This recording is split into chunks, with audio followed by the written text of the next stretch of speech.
life in America, the first job was to learn English.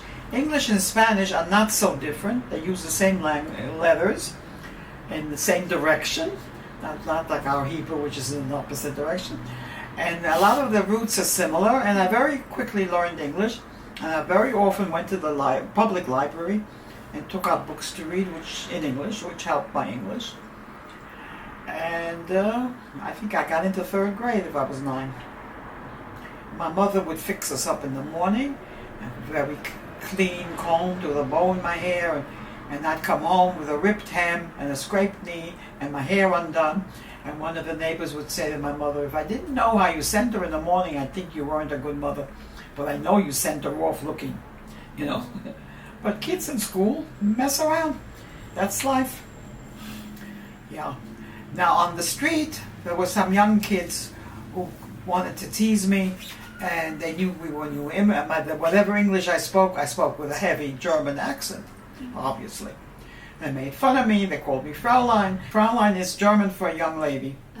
But by using the German, they were making fun of it that I'm not an American. At some point, they tried to touch me and be really try to start up with me. And I was very young, and I understood that this was not a possibility that could happen. I quickly figured out how to avoid them. The building that we were in was at the corner, and around the corner was a different building. And the roofs were adjacent with no gap between them. So I went up at the adjacent building. They couldn't see me because I walked to the adjacent building, which was around the corner, walked up to the top floor and climbed over the roof, a very low barrier, and then walked down. We were on the 5th floor of a 6-story building, walked down 2 flights and came home. I never told my parents because I knew they had a lot of problems and they were trying very hard to make a living. And I didn't know everything that had happened in Europe, but I had the feeling they don't have to hear more problems. My father would have instantly called the police, I'm sure.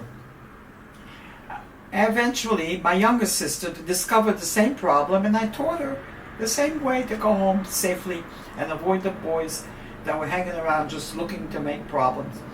And I told this to my own grandchildren. They thought it was very hysterical. They had a picture of me climbing over a roof. Not really climbing over. There was no danger because the buildings were really physically touching. It's not like the movies you see where someone flies from one. But it was just a question of having the get up and go, of looking for a solution. I learned that from my mother. When there's a problem, you have to find a solution. There was no reason to suffer abuse from these nasty boys who were living on the street there. And the years passed, and I was sent to a public school because my parents did not have money to send me to a private Jewish school. And I had no friends in the public school. There were a lot of Jewish kids there, but we were Sabbath observant. We didn't do certain things on the Sabbath. We didn't eat everything. We kept kosher. And eventually, I was introduced to a youth movement called Bnei Akiva. And I started going to it, and I had friends. The Bnei Akiva kids were religious and were Zionistic. And I had friends, and my life improved greatly by my getting friends and having what to do and where to go. And with the years, I became a counselor and then a representative, and this eventually brought me to when I finished high school, to the great idea that I want to go and live in Israel, which is what I did. Wow. Which year was that? That was 1955. And you were the first I graduated in 1953. I went to a study farm to train for living on a kibbutz in Israel, which Bnei Akiva ran. My father didn't like the idea so much, so the head man, whose name was Eli Klein, may he rest in peace, came to speak to my father. I don't know what he explained to him, but my father could understand and agreed, and I went this was in New Jersey. They no longer have that. That was only another year or two when they stopped doing the training in New Jersey. Anybody who wanted it went straight to Israel and went to Israel to a training school. I was there. I made wonderful friends. Till today, I still know some of them. And then I decided I'm going. I went to work for a while because you can't go without some pocket money.